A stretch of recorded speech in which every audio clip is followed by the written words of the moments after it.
पाकिस्तान में हिंदुस्तान का नाम लेने पर हिंदुस्तान के नाम पर पत्रकारों को अगवा किया जा रहा है, सजा सुनाए जा रहे हैं और साथ ही साथ पत्रकारों को मौत के घाट उतारा जा रहा है। और ये खबर पूरी दुनिया जानती है। सिर्फ भारत का नाम लेने पर, हिंदुस्तान के नाम पर पाकिस्तान में पत्रकारों पर जुल्मो सितम की दौर की शुरुआत हो चुकी है। यानी भारत की तारीफ करने पर पाकिस्तान बिलबिला जाता है, पाकिस्तान की शामत आ जाती है, पाकिस्तान बौखला जाता है। यह सच्चाई पूरी दुनिया के सामने आ चुकी है। लेकिन अब पाकिस्तान भारत का नाम लेने पर तो छोड़िए, वहां पर सवाल पूछने मात्र से, सरकार से सवाल पूछने मात्र से पत्रकारों को अगवा किया जा रहा है। आपको याद होगा हमने कैसे लगातार आपको दिखाया कि यूट्यूबर्स को कई हफ्तों तक शाहबाज और मुनीर की जोड़ी ने टॉर्चर किया, परिवार को प्रताड़ित किया, जान से मारने की धमकी दी। यहां तक कि कह दिया गया कि पाकिस्तान की आबादी से अगर 2-4 पाकिस्तानी कम भी हो जाएंगे तो कोई फर्क नहीं पड़ता है। इनको गद्दार करार दे दिया गया। अब यह शाहबाज और मुनीर की जोड़ी इतनी डर गई है कि सरकार से सवाल पूछने वाले पत्रकारों को अगवा किया जा रहा है, मारने की धमकी दी जा रही है, फांसी की बात कही जा रही है। एक ऐसे ही पत्रकार का नाम सामने आया, राजेश लियाकतपुरी, जो सराइकी भाषा के लिए आवाज उठा रहे थे, अपनी कम्युनिटी के उत्थान की पाकिस्तान सरकार से मांग कर रहे थे। और सराइकी, ये जो नया टर्म आपको बता रहा हूं, ये सराइकिस्तान की मांग करते हैं पाकिस्तान। यानी एक बात तो साफ है कि पाकिस्तान में कोई भी कम्युनिटी संतुष्ट नहीं, कोई भी कम्युनिटी खुश नहीं है। लेकिन शाहबाज मुनीर को सराइकी की बात पसंद नहीं आई और राजेश पर आतंकवादी होने का आरोप लगा दिया, टेररिज्म का एलिगेशन लगाया और रातों रात उठवा लिया। यानी कि शाहबाज और मुनीर किसी भी हद तक जाने के लिए तैयार है, बस कुर्सी बची रहनी चाहिए, कोई सवाल कुर्सी पर ना पूछ ले। इसलिए पाकिस्तानियों पर जुल्म और सितम की शुरुआत हो चुकी है। पाकिस्तानी अब उन्हें दुश्मन लगने लगे हैं। तानाशाही का, मानवाधिकार उल्लंघन का इससे बड़ा जीता जागता उदाहरण नहीं हो सकता है। पाकिस्तान में पत्रकारों पर जुल्म किए जा रहे हैं, आवाज को हिटलर शाही से दबाने की कोशिश की जा रही है। अभी 2 दिन पहले ही जब देश गणतंत्र दिवस मना रहा था, उस समय पाकिस्तान को सांप सूंघ गया था, पाकिस्तान में सन्नाटा छा गया था। पाकिस्तान के नेता एटम बम चिल्ला रहे थे।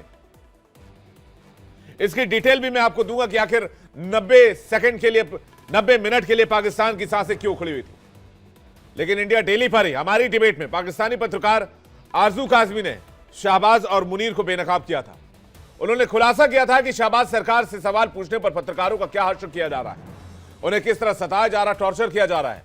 कोई गलती से सेना की बात कर ले तो मानो उसकी शामत आ गई हो, उसके जान के लाले पड़ने तय हैं, जबकि उसको पता है कि पाकिस्तान की सेना पूरे पाकिस्तान को कंट्रोल करती है। पूछता है इंडिया पर ही आरजू काजमी ने क्या खुलासा किया था, वो आपको सुनवाते हैं। इस्लामाबाद में जो जर्नलिस्ट हैं, जिसमें मैंने कहा कि असद तूर हैं, उनको ले जाया गया था और उनको काफ़ी दिन जो है वो बंद भी रखा गया है।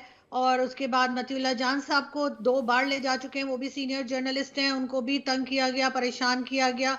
और इसी तरह से कई दूसरे जर्नलिस्ट जो कि इस्लामाबाद से हैं और यहाँ पर काम करते हैं, बहुत बोल्ड तरीके से बात करते हैं। और चाहे वो एस्टेब्लिशमेंट हो, चाहे वो फौज हो, चाहे गवर्नमेंट हो, सभी को कहा जाता है, बात करते हैं उनके बारे में, उन सभी को डराया धमकाया जाता है। मुझे भी लेटर भी भेजा गया, मुझे जो है वो 1 जनवरी को सुबह कॉल करके भी डराया धमकाया गया है। और ये और बात है कि हम लोगों ने बात करनी नहीं छोड़ी और जब तक कह लीजिए कि हम कर सकेंगे बात, हम डेफिनेटली करते रहेंगे। सुना आपने, उन्होंने कहा कि उनको भी डराया धमकाया गया, लेकिन वो डरने वाली नहीं है। शाहबाज और मुनीर की करतूत मैंने आपके सामने रख दी। दोनों मिलकर किस तरह से पाकिस्तान को तानाशाही से चलाना चाहते हैं। अब राजेश लियाकतपुरी, जो कि एक पत्रकार है, उनकी गिरफ्तारी के बाद इन दोनों पर हिटलर शाही के आरोप लग रहे हैं। तो पहले आपको समझाते हैं, पाकिस्तान के वरिष्ठ पत्रकार, कई किताबों के लेखक, बेहतरीन शायर और सराइकी भाषाई लोगों की आवाज बने राजेश लियाकतपुरी को अगवा क्यों किया गया है, क्यों इन्हें मारने की प्लानिंग की जा रही है। शाहबाज मुनीर तो इतने डरे हुए हैं कि पत्रकार को फांसी पर लटकाने की भी साजिश की जा रही है। दरअसल पाकिस्तान के सिंध प्रांत से लगे दक्षिणी पंजाब में, जो कि पंजाब प्रांत का हिस्सा है, वहां सराइकी लोग रहते हैं, जो सालों से पंजाब से एक अलग प्रांत सराइकिस्तान की मांग कर रहे हैं। उनका मानना है कि ऐसा होने पर दक्षिण पंजाब के लोगों की समस्याओं का समाधान होगा, क्योंकि सरकार सिर्फ उनके इलाके से संसाधनों का दोहन करती है, बदले में कुछ देती नहीं है। यानी लूट खसोट का खुलेआम सिलसिला चल रहा है और ना ही इस इलाके में कोई डेवलपमेंट किया गया है। सराइकी लोग 1973 से अलग प्रांत की मांग कर रहे हैं, जिसकी आवाज राजेश लियाकतपुरी बने, इसलिए उन्हें गिरफ्तार कर फांसी की सजा देने की तैयारी की जा रही। पाकिस्तान के पत्रकार इरशाद अहमद वस्ती ने दावा किया है कि राजेश लियाकतपुरी को थाने में मार देने की साजिश तक हुई। इरशाद अहमद द रिपोर्टर पेज चलाते हैं। सूरत हाल ये बनती है कि गुज़िश्ता रात डीसी ऑफिस की जानिब से एक अमला जो है थाना सी डिवीजन में पहुंचता है और पहुंचकर वहां पर उनके खिलाफ एक तहरीरी दरख्वास्त पेश की जाती है। उस तहरीरी दरख्वास्त में उनकी कोशिश होती है कि इस सहाफ़ी को यहीं पर ही सजाए मौत दे दी जाए। अब 36 घंटे गुजर चुके हैं, उनको गैर कानूनी तौर पर पुलिस की हिरासत में रखा गया है। इस वक्त स्टेट, सहाफ़ी, पुलिस और हमारा मुआशरा खामोशी इख्तियार कर चुका है। तो अब सोचिए पाकिस्तान में हालात क्या हैं। लियाकतपुरी जो इस समय कई बीमारियों से जूझ रहे हैं, उन पर टेररिज्म के आरोप लगाए गए। शनिवार को घर से अगवा कर लिया गया, गिरफ्तारी नहीं दिखाई गई। रविवार को भी कोई केस दर्ज नहीं किया गया। सोमवार को जाकर फेसबुक पोस्ट का हवाला देकर आतंकवाद का मामला बताया गया। जब हमने फेसबुक पोस्ट जाकर खंगाला तो ऐसा कोई पोस्ट मिला ही नहीं। तो ये तानाशाही किस तरह की है, इरशाद अहमद वस्ती की जुबानी आपको सुनवाते हैं। राजेश लियाकतपुरी गुर्दों के मर्ज में मुब्तला हो चुके हैं। इस वक्त जिंदगी और मौत की जंग लड़ रहे हैं। साथ साथ उनको ब्लड प्रेशर की बीमारी भी चल रही है। साथ डेली तौर पर वो इंसुलिन भी ले रहे हैं। उनकी एक आंख का ऑपरेशन भी हो चुका है, यानी कि डॉक्टर्स के पास इस वक्त वो जेर इलाज हैं। जेर इलाज एक मरीज सहाफ़ी को जो है पुलिस ने घर पर धावा बोलते हुए उठा लिया और उसके बाद जो है 18 घंटों तक मसलसल उनको नामालूम जगह पर रखा गया। तो पाकिस्तान एक तरफ पत्रकारों, यूट्यूबर्स की आवाज दबा रहा है, खासकर वो जो भारत के लिए बोलते हैं, यानी कि भारत से कंपैरिजन करते हैं पाकिस्तान का। तो पाकिस्तान को लगता है कि ये लोग देश के दुश्मन है, ये लोग गद्दार हैं। दूसरी तरफ भारत के गणतंत्र दिवस के दिन जब जश्न मनाया जा रहा था, 90 मिनट तक पाकिस्तानी फौज बड़े बड़े अफसरों की सांसें उखड़ने लगी। पाकिस्तान में भारत की परेड वायरल हो रही। भारत के कई खतरनाक हथियार करते हुए पथ की परेड में पहली बार दिखाए गए।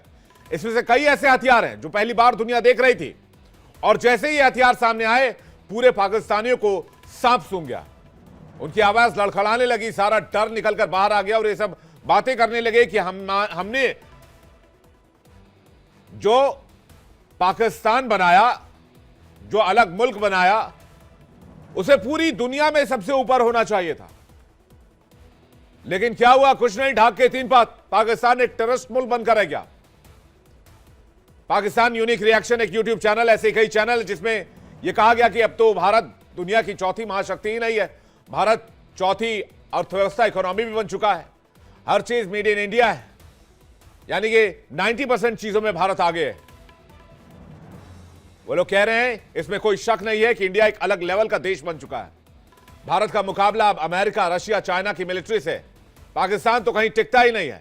ये पाकिस्तानियों की अल्फाज हैं। हालांकि ये वीडियो जब हमने ढूंढा तो इसे हटा दिया गया था, इसे डिलीट करवा दिया गया था, क्योंकि पाक की सेना को, शाहबाज को और मुनीर को ये वीडियो पसंद नहीं है, ये कंपैरिजन पसंद नहीं है। तो पाकिस्तान में कोई चू तक नहीं कर सकता, इसलिए मैं पूछना चाहता हूं, पाक को पसंद नहीं सच्चाई? पत्रकारों पर मौत की शामत आई। सवाल यह भी कि शाहबाज मुनीर से सवाल, पत्रकार सरेआम अगवा और पत्रकारों के लिए नर्क बना आतंकिस्तान, इसलिए दिया जाएगा फांसी का फरमान। अजीम भट्ट, ये मैंने जो मेरे हाथ में दस्तावेज दिख रहे हैं, तकरीबन 100 पत्रकारों की सूची है, इसमें लिस्ट है ये, जिसमें असद तूर, साजिद तरार, आरजू काजमी, अहमद वसी, सना अमजद, शोएब चौधरी, कई ऐसे नाम हैं। मतलब नाम गिनने लग जाओ तो डिबेट खत्म हो जाएगी। इन सबको सिर्फ इसलिए टॉर्चर किया जा रहा है क्योंकि ये बताते हैं कि भाई पाकिस्तान जो है वो भारत को, इस मामले से पाकिस्तान को सीखना चाहिए। वो कंपैरिजन करते हैं पाकिस्तान का भारत से, अफगानिस्तान से, बांग्लादेश से, श्रीलंका से, पड़ोसी मुल्कों से। यह बात इतनी नागवार गुजरी, किसी नागवार कैसे गुजर सकती है किसी आर्मी को, किसी सरकार को? बहुत शुक्रिया। देखें, बात यह है कि अगर आप मखसूस लोगों की बात करेंगे कि फलां को टारगेट किया गया, तो वो जरा नाइंसाफी होगी। जहां तक बात है यूट्यूबर्स की, जिनकी आप गुफ्तगू कर रहे हैं, यूट्यूबर्स का मामला जो है वो तो बिल्कुल डिफरेंट है। क्योंकि उनके ऊपर जो एलिगेशंस हैं वो डिफरेंट किस्म के हैं। और चूंकि अब हमारा प्रॉब्लम यहाँ पर ये हो चुका है पाकिस्तान में खास तौर पे कि जर्नलिज्म के दरमियान जो है वो तफरीक इस चीज़ की नहीं रही है कि कौन जर्नलिस्ट है और कौन डिजिटल कंटेंट क्रिएटर है। तो जब कोई कंटेंट क्रिएटर अपने आप को जर्नलिस्ट कह के जो है वो सामने लेके आता है तो फिर उसको उस बाउंड्रीज का नहीं पता होता जो कि जर्नलिस्ट जो है वो जर्नलिस्टिक एथिक्स के मुताबिक होती हैं। तो मैं किसी का नाम लेके तो इसके ऊपर डिस्कशन नहीं करना चाहूंगा। अलबत्ता ये जरूर है कि चूंकि हम इलेक्ट्रॉनिक मीडिया से ताल्लुक रखते हैं और जर्नलिज्म से ताल्लुक रखते हैं गुज़िश्ता 10 साल से, और जहां तक पीका एक्ट की बात आप करेंगे जो रिसेंटली लेजिस्लेशन हुई है पार्लियामेंट से, तो उसके अंदर तो देखें वो 2016 के अंदर सबसे पहले ये कानून जो है वो सामने आया था और उसकी पादाश में तो मैं खुद 6 महीने जो है वो जेल काट चुका हूँ। तो मेरे ऊपर खुद पीका का जो है वो कानून अप्लाई हुआ था और मुझे भी बिहाइंड द बार जाना पड़ा था। बट इसके ऊपर बड़ा स्ट्रॉन्ग किस्म का रिएक्शन हमारी जर्नलिस्ट कम्युनिटी की तरफ से आया। और जिस वक्त मैं आपसे गुफ्तगू कर रहा हूँ तो पाकिस्तान के तमाम बड़े प्रेस क्लब्स के अंदर जो है वो मुजाहिरे जारी हैं। लाहौर, कराची, इस्लामाबाद, सक्खर, उधर जो है वो तमाम जर्नलिस्ट कम्युनिटी जो है वो इस वक्त सरापा एहतजाज है। और ये मैं आपको अश्योर कर देता हूँ कि आने वाले दिनों में आप देखेंगे कि जो लेजिस्लेशन पास हुई है पीका एक्ट को लेके जर्नलिस्ट्स को जो है वो डिटेन करने की, उसके अंदर वाजिया तब्दीलियां नजर आएंगी। हुकूमत इस तरीके से जो है वो इस कानून को पास नहीं करवा पाएगी या इम्प्लीमेंट नहीं करवा सकेगी। देखिए एक बात बड़ी क्लियर है कि पाकिस्तान की जर्नलिस्ट कम्युनिटी इसके अंदर बड़ी क्लियर है कि फेक न्यूज नहीं होनी चाहिए और फेक न्यूज के ऊपर जो है वो कार्रवाई होनी चाहिए। लेकिन फेक न्यूज देखिए जी अजीम भट्ट साहब, आप ये कह रहे हैं कि भाई कंटेंट क्रिएटर और पत्रकारों में फर्क होता है। मैं तो कहता हूं जो भी सरकार से सवाल पूछे, जो देश हित में सवाल पूछे, वो आदमी पत्रकार, पहली बात। दूसरी बात, मैं ये कहना चाहता हूं कि मैंने ये 100 लोगों की लिस्ट में आपका नाम भी जोड़ दिया है, इसको 101 कर दिया है। अजीम भट्ट का नाम भी मैंने इसमें जोड़ दिया है। आपको क्यों उठाया गया? आपने कौन सी नाफरमानी की थी? आपने कौन सी गद्दारी की थी? आपने अपने देश के खिलाफ क्या कह दिया था? आपको 6 महीने जेल के पीछे रहना पड़ा, आपकी जिंदगी के 6 महीने जो कोई वापस नहीं कर पाएगा। नहीं बिल्कुल, देखिए मेरे ऊपर भी पीका एक्ट का इतलाक हुआ था, FIA साइबर क्राइम के तहत मेरे पे मुकदमा हुआ था 2019 के अंदर और इमरान खान साहब की हुकूमत थी। अनफॉर्चुनेटली आप एक चीज जो है वो देखिए कि इस वक्त तहरीके इंसाफ यानी कि इमरान खान की जो गवर्नमेंट है, जो उनकी पार्टी है, वो इस बिल की मुखालफत कर रही है। और जब उनका जो है वो टेन्योर था, जब वो हुकूमत में थे, तो उन्होंने हम जैसों को उठवाया था और हमारे खिलाफ जो है वो केसेस किए थे। तो ये हमारे यहाँ एक पॉलिटिसाइज किस्म का सब्जेक्ट है कि जो कोई जो ऑपोजिशन में होता है वो इसकी जो है वो मुखालफत करता है, लेकिन जब वो खुद हुकूमत में आता है तो वो सबसे ज्यादा इस्तेमाल इसका करता है। मेरे ऊपर जो केस था वो बेसिकली कंडेम्प ऑफ कोर्ट का केस था और हमने भी एक प्रोसीडिंग के ऊपर जो है वो गुफ्तगू की थी और वो आज तक केस चल रहा है और 7 साल हो गए हैं। मैं हेयरिंग्स उसकी भुगत रहा हूँ और वो ट्रायल जो है वो भुगत रहा हूँ और 6 महीने जो है वो मुझे बेल के ऊपर जो हाई कोर्ट ने जो है वो रिहा। ठीक है, यह हम आपको लगातार दिखा रहे हैं और तस्वीरें भी आप तक पहुंचा रहे हैं और कहा जा रहा है अभी तक 100 से ज्यादा पत्रकारों को अरेस्ट कर दिया गया है, किसी पर पीका कानून लगाया गया, किसी को टेररिस्ट बताया गया है। राजिश लियाकत एक पत्रकार है जिनको उठा लिया गया है और बताया जा रहा है कि उनकी हालत बहुत खराब है, लेकिन उनको थाने में मारने की साजिश की जा रही है। पहला सवाल मेरा जो है वो सिन्हा सर, उसके बाद सिवाज सर मैं आपके साथ आ रहा हूं। सिन्हा सर, सवाल इस बात को लेकर है कि पाकिस्तान किस रास्ते पर जा रहा है, वहां पर कोई कुछ पूछ नहीं सकता है। ये दोनों शहबाज और मुनीर इतने इनसिक्योर हैं क्यों? इन दोनों को इतना खौफ क्यों लगता है? और बताया यह भी जा रहा है कि गणतंत्र दिवस में जब 90 मिनट तक परेड और झांकियां चल रही थी, भारत मसल पावर फ्लेक्स कर रहा था, कुछ नए हथियार भी उस दिन दिखाए गए, पूरे पाकिस्तान में सन्नाटा था और कुछ नेता तो एटम बम भी चिल्ला रहे थे। जय हिंद विवेक। जय हिंद सर।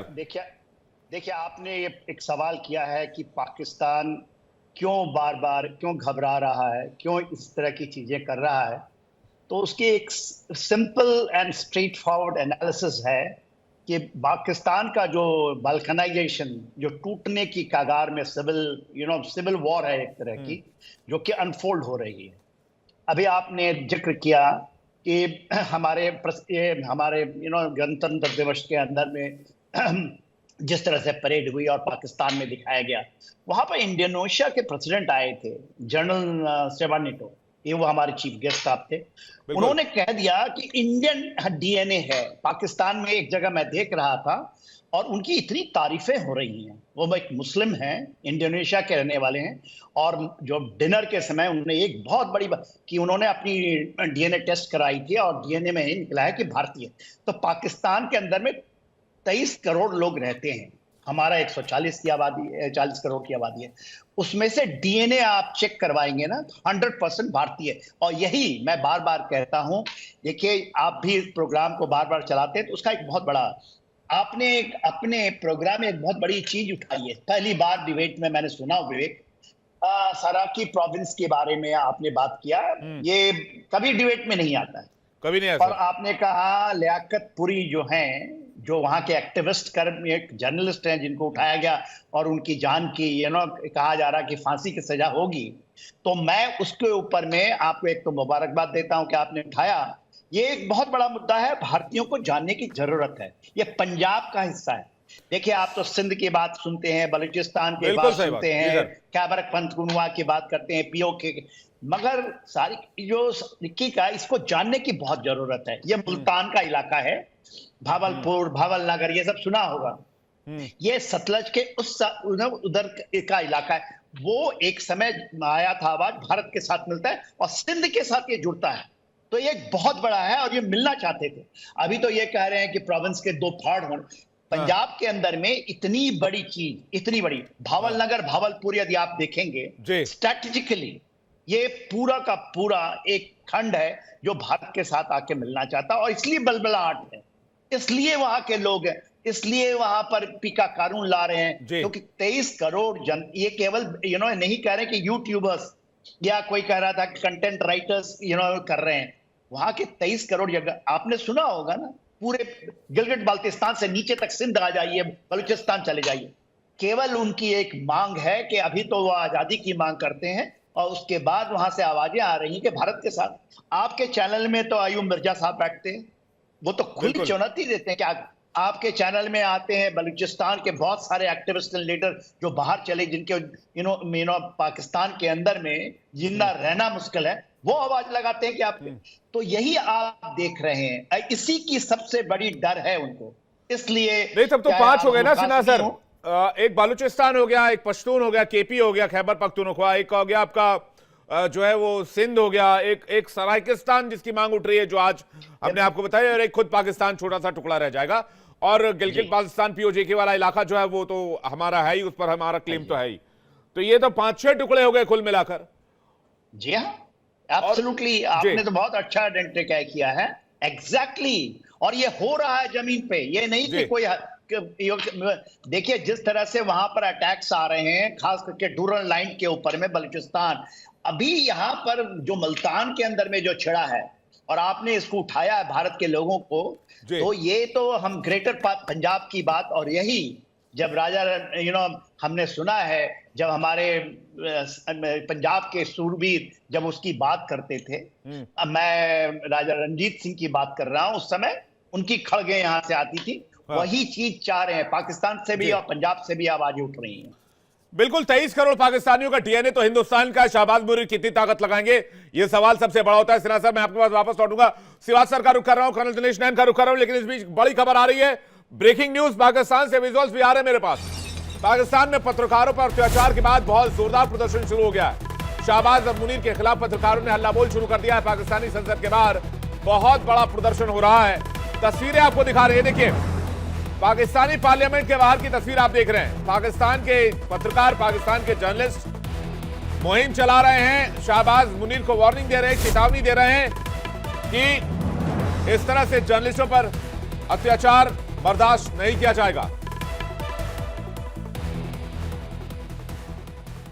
सीधा रुक करूंगा सिवाज सर का, उसके बाद कौन साहब आपके पास आ रहा हूं, चूंकि बीच बीच में देख रहे हैं हम चुनावी कार्यक्रम भी लगातार दिखा रहे हैं, दर्शकों को वो अपडेट करना भी लगातार जरूरी है। लेकिन ये इतने खौफ में क्यों रहते हैं ये दो जो नई जोड़ी है इनके सिवाज सर, ये मुनीर और शाहबाज की? कोई भारत कह दे तो गिरफ्तार कर लो, कोई सराइकिस्तान कह दे तो गिरफ्तार कर लो, कोई सिंध बलूचिस्तान कह दे गिरफ्तार कर दो, कोई पश्तून मूवमेंट कह दे तो गिरफ्तार कर लो, कोई बलोच मूवमेंट कह दे, कोई पीओजेके में जाकर कह दे कि भाई पाकिस्तान के साथ नहीं रहना है। ऐसे ऐसे लोगों को गिरफ्तार किया जा रहा है जो पाकिस्तान की आवाम की भलाई की बात करते हैं, लेकिन डर इनको लग रहा है मोदी और योगी से। इनको लग रहा है कि किस दिन पीओजे के हाथ से छूटेगा पता नहीं। एक स्टोरी में पढ़ रहा था, उसमें यह था कि भाई ये भारत जो है पाकिस्तान के हुक्मरानों को और सैनिकों को, जो ये चीफ में बैठे हुए मुनीर जैसे लोग, ये कह रहे हैं कि भाई पीओजे के किसी भी दिन जा सकता है, भारत बस फिराक में है, इसलिए किसी को आवाज में उठा दो, सबको गिरफ्तार कर लो, सबको आतंकी बता दो। सिवात सर। देखो विवेक, इसमें कोई शक नहीं, ये जो पीपल इलेक्ट्रॉनिक लेके अमेंडमेंट एक्ट लेके आए हैं, जिसको पैक्का बोलते हैं, ये बेसिकली लोगों का और जर्नलिस्ट को दबाने का तरीका है। क्योंकि ये इलेक्ट्रॉनिक क्राइम्स एक्ट है, इसके अंदर 3 साल की सजा हो सकती है और $7,000 जो है वो अब लगा। आज की तारीख में पूरे के पूरा इनके जर्नलिस्ट स्ट्राइक पे हैं पूरे ऑल ओवर पाकिस्तान। अब बिल्कुल, वो और कह हम रहा है तस्वीर भी दिखा रहे हैं, पार्लियामेंट के सामने मार्च हो रहा, तस्वीर लेकर आइए। सिवा सर कंटिन्यू कीजिए प्लीज जल्द से। उसके बाद कर्नल साहब के पास जा रहा हूं। हाँ देखो, ये सच्चाई है कि वो लोग बिल्कुल खुश नहीं है। इसके अंदर 3 चीजें बहुत इंपॉर्टेंट है। एक तो ये जो लॉ लेके आए हैं, इसको आप चैलेंज सुप्रीम कोर्ट में ही कर सकते हैं, हाई कोर्ट में चैलेंज नहीं कर सकते। और इसमें इतनी पावर दे दी है कि किसी के अगेंस्ट अगर आप बोलते हो, आप उसको फेक न्यूज करके उसको अरेस्ट कर सकते हो। अब जब बात आपने बताई थी कि क्या ये सिविल वार की तरफ जा रहा, वाकई पाकिस्तान के 4 टुकड़े होंगे, इसमें कोई शक नहीं है। खैबर पख्तूनख्वा, बलूचिस्तान, सिंध और पंजाब और पीओजे के और गिलगित बाल्टिस्तान भारत के साथ मिलेंगे। आपने देखो विवेक, एक चीज देखो कि पीओजे के में क्या हालात हैं। मुजफ्फराबाद, मीरपुर, कोटली, झांगड़, ददनियाल, बाग, पुंछ, वहां पर चक्का जाम और शटर डाउन है। वहां पर खाने को दाने नहीं, पीने को पानी नहीं, वहां पर लोगों को मूर्ख बनाया जा रहा है, उनको सेकंड क्लास सिटीजन है। वो कहते हैं कि हम 75 साल भारत से पीछे रह गए हैं और पाकिस्तान हमारा मूर्ख बना रहा है, हम भारत में मिलना चाहते हैं। तो ये सच्चाई आवाज हमारे से नहीं, ये तो पीओजे के और गिलगित बाल्टिस्तान से आ रही है। जो आपने इशारा किया कि वो समय दूर नहीं कि पीओजे के और गिलगित बाल्टिस्तान भारत का हिस्सा बनेगा और एक सिविल वार जैसी सिचुएशन पैदा होगी। और एक नए मुल्क की बात हो रही सर, सराइकिस्तान। सिवात सर, तो ये सच्चाई, सराइकिस्तान की बात हो रही है पाकिस्तान में। हाँ, ये एक और नई जो आई है कि पंजाब के भी 2 हिस्से हो सकते हैं। ये एक मेरे को लगता है कि बहुत ही इंटरेस्टिंग फेज आ गया है कि अब ये 4 ही नहीं, ये 5वां हिस्सा भी होने की होगा और पीओजे के गिलगित पाकिस्तान तो मिलेगा। इसकी वजह एक ही है, देखो क्या बात है कि जितने भी फौज है और जितने भी आपके पॉलिटिशियंस हैं बड़े बड़े, ये सारे के सारे पाकिस्तान से, बाकी तो वहां पर सेकंड क्लास सिटीजन है। और सर सारे के सारे चोर हैं। अगर ये चोर नहीं होते तो उनका इतना डर नहीं लगता। ये डरते नहीं वहां के लोगों से, खुद की अपनी आवाम से, खुद के अपने लोगों से। कर्नल साहब का रिएक्शन चाहूंगा।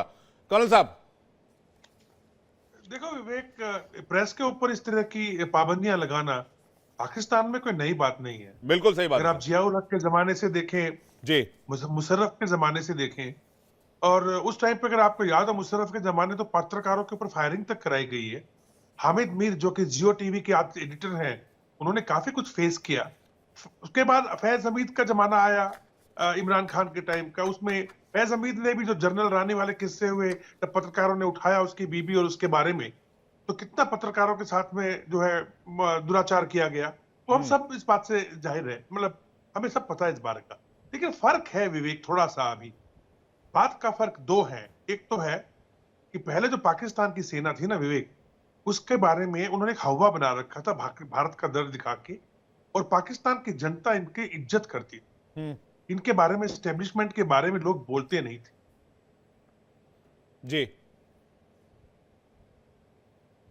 लेकिन आज के माध्यम से जी, लेकिन आज वो फर्क आ गया, वो बोल रहे हैं जी। पंजाब में भी अब देखिए, पंजाब के अंदर पीटीआई ने सेंध लगा दी ना इमरान खान ने। पहले पंजाब पूरा का पूरा सेना के पीछे खड़ा था, क्योंकि ज्यादातर सेना के अंदर लोग पंजाब से, और इन्होंने डोमिनेट किया हुआ है। आज की तारीख में उसी पंजाब के अंदर सेंधमारी हो चुकी है।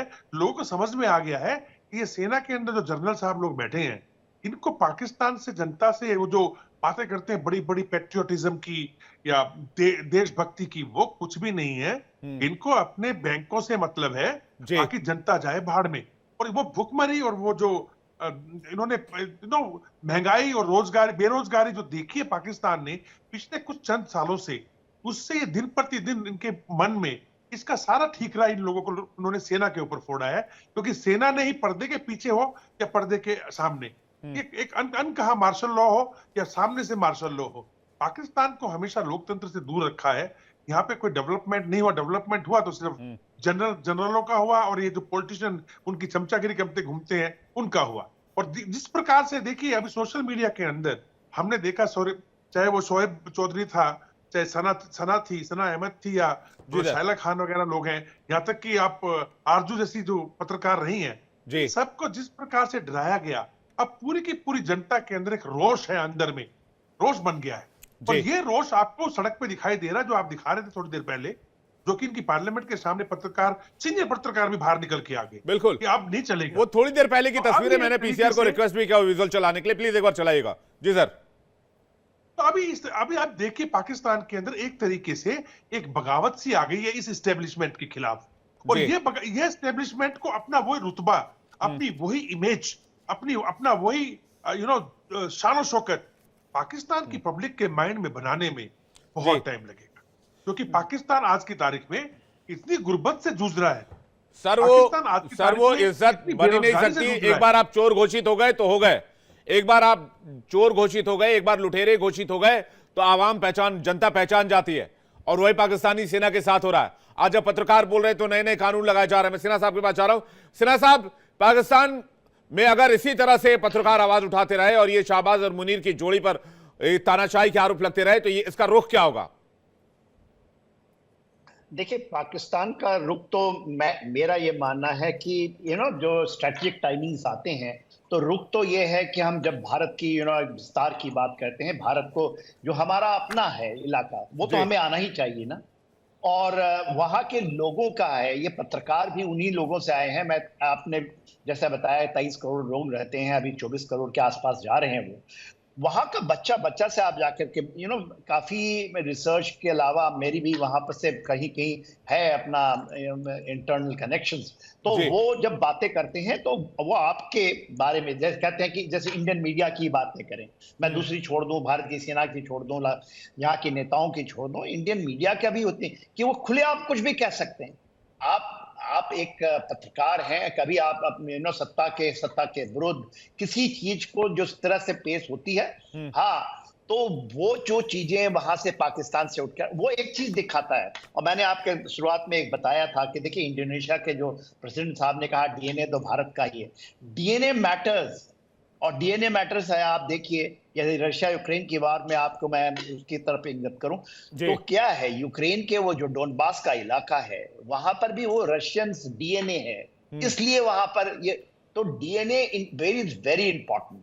हमने डीएनए, अमेरिका में भी डीएनए अमेरिका का नहीं है, वो तो डिफरेंट टाइप ऑफ डीएनए है जो का अमेरिका। बिल्कुल, और मुझे लगता है कि ये जो बीच से आवाज उठ रही है वो उसी डीएनए का फर्क बताता है शायद, और इसलिए बार बार ये आवाज उठ रही है। मुझे लगता है बिल्कुल परफेक्ट टाइम है जब पीओजेके पर बातचीत शुरू कर देनी चाहिए। हालांकि थोड़ी दिन पहले रक्षा मंत्री ने खुद कहा था कि पीओजेके जो है वो हमारा अभिन्न हिस्सा और उसको बहुत जल्द भारत के साथ मिला लिया जाएगा।